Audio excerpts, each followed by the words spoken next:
చమురును రవాణా చేసింది. అమెరికా ఏవైతే నౌకలు ఉంటాయో ఆ నౌకలన్నీ కూడా ఖచ్చితంగా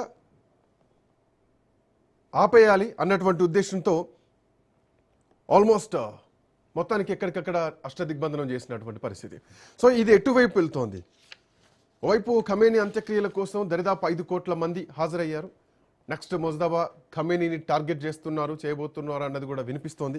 బట్ ఇట్లా నేపథ్యంలోనే ఈ దాడులు ఇంకా కంటిన్యూ అయ్యేటువంటి అవకాశం ఉందా చూద్దాం. మనతో పాటు రామ్మోహన్ రావు గారు జాయిన్ అవుతున్నారు. బండారు రామ్మోహన్ రావు గారు. రామ్మోహన్ రావు గారు నమస్తే. నమస్తే శ్రీకాంత్ గారు. సో సిగ్నల్స్ అయితే కనిపిస్తున్నాయి.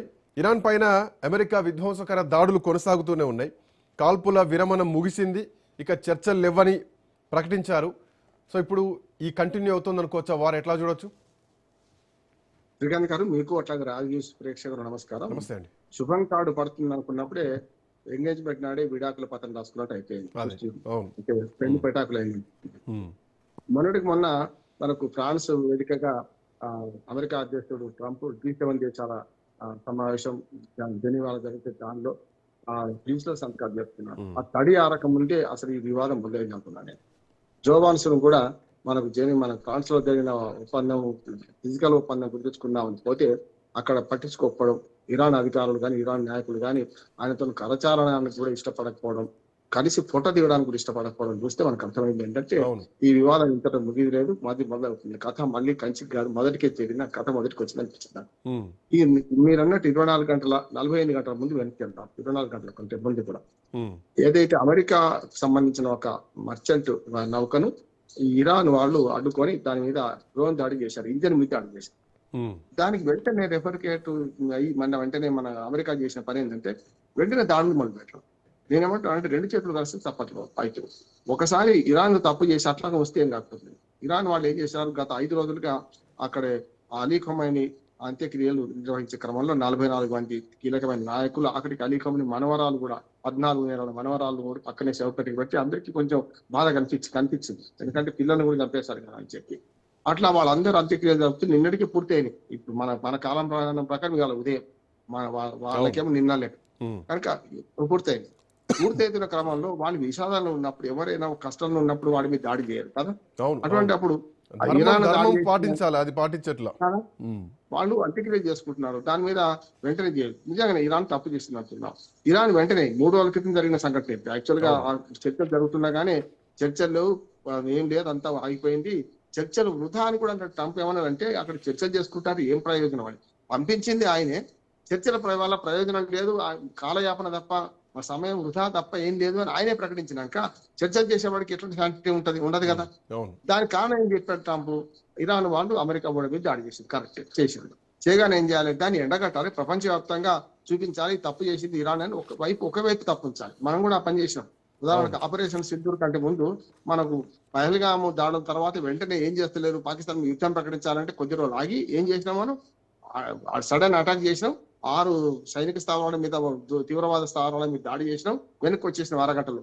దాన్ని సమర్థించుకోవడానికి 6 బృందాలుగా అక్కడ శశిధరుడు లాంటి కాంగ్రెస్ నేతను కూడా అమెరికా పంపించినాం, ఆ బృంద నాయకుడిగా. మనం ప్రపంచవ్యాప్తంగా మనం మద్దతు కూడా కట్టుకున్నాం. వాళ్ళు చేసిన తప్పు పాకిస్తాన్, నేను చేసిన పని కరెక్ట్ అని చెప్పించుకున్నాం. అంటే దౌత్యం అంటే అట్లా ఉంటది. అటువంటి విడిచిపెట్టి వాళ్ళు నిజంగానే ఇరాన్ వాళ్ళు నౌక మీద దాడి చేశారు, అమెరికా నౌక మీద. ఆ తప్పును అటే ఉంచి తప్పును ఒళ్ళో వేయడం అంటారు. ఒక తప్పు ఒక దిక్కే ఉంచడం. అది కాకుండా ఈయన తగుదనమ్మా అని ఇప్పుడు యురేనియం నిల్వల మీద దాడి చేస్తున్నాడు, అట్లాగే ఓడరేవుల మీద దాడి చేసిండు, ఇరాన్ కు సంబంధించిన చమురు క్షేత్రాల మీద దాడి చేసిండు. అంటే నువ్వు ఒకటంటే ఇన్ని దాడులు చేసినా ఒక సామెత ఉంటది తెలుగులో, కొరివితో తలగొక్కోవడం అంటే ఇదే అని చెప్పేసి.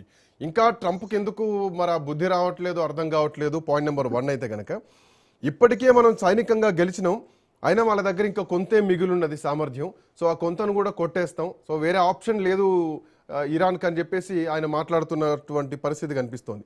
సో ఒప్పందానికి వాళ్లే ముందుకు వస్తున్నారు, మేమే అంగీకరించట్లే అన్నటువంటి కామెంట్ ట్రంప్ నుంచి వస్తుంది. దీన్ని ఎట్లా చూడొచ్చు?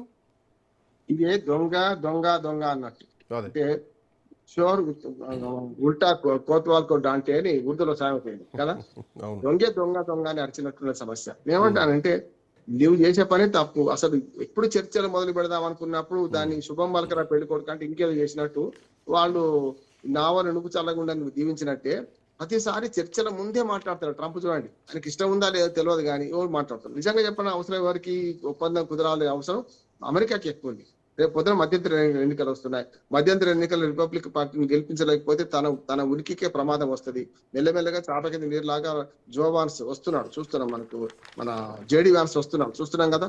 జేడీ వ్యాన్స్ చాలా శాంతంగా వండుకుంటూనే ట్రంప్ చాప కింద నీళ్ళు తీసుకొస్తున్నారు. ఎందుకంటే రిపబ్లికన్ పార్టీ వాళ్ళు ఇప్పుడు జేడీ వ్యాన్స్ ను సమర్థిస్తున్నారు. మెల్లమెల్లగా సమర్థిస్తూనే నటిస్తూనే జేడీ వ్యాన్స్ ఇంకో రకంగా మనకు ట్రంప్ కు నష్టం చేస్తున్నాడు. కనుక ఏంటంటే ట్రంప్ చేయాల్సింది ఏంటంటే తన చాప కిందకు వచ్చిన నీళ్ళు చూసుకోవాల్సిన అవసరం ఉంది. అమెరికాలో కూడా సుప్రీంకోర్టు 2 తీర్పుల ద్వారా ఖండించింది అమెరికా అధ్యక్షుడు చేసిన పని. చూసాం కదా, వీసాల గురించి అని, పన్నులు సుంకాల పెంపులు, ఈ రెండింటి గురించి. అట్లాగే జన్మత అమెరికన్లకు ఉండే హక్కులను కాపాడాలి, పిల్లలు ఇప్పుడు పుడితే ఇక్కడ పాడే అని చెప్పి నిన్న కాక మొన్న సుప్రీంకోర్టు తీర్పు ఇచ్చింది. అసలు ఇంటా గెలుస్తలేడు, బయట గెలుస్తలేడు, చాలా ఇబ్బందిగా ఉన్నది. ఎవరికి అవసరం ఇప్పుడు ఇది శాంతి చర్చలు సఫలం కావడం? ప్రపంచానికి ఇంకోటి ఏంటంటే అనుభవానికి వచ్చిన ఇంకా ఆయనకు తత్వం ఇందులో ట్రంప్. వాస్తవానికి ఈ యుద్ధాన్ని మొదలుపెట్టింది ట్రంపే, కానీ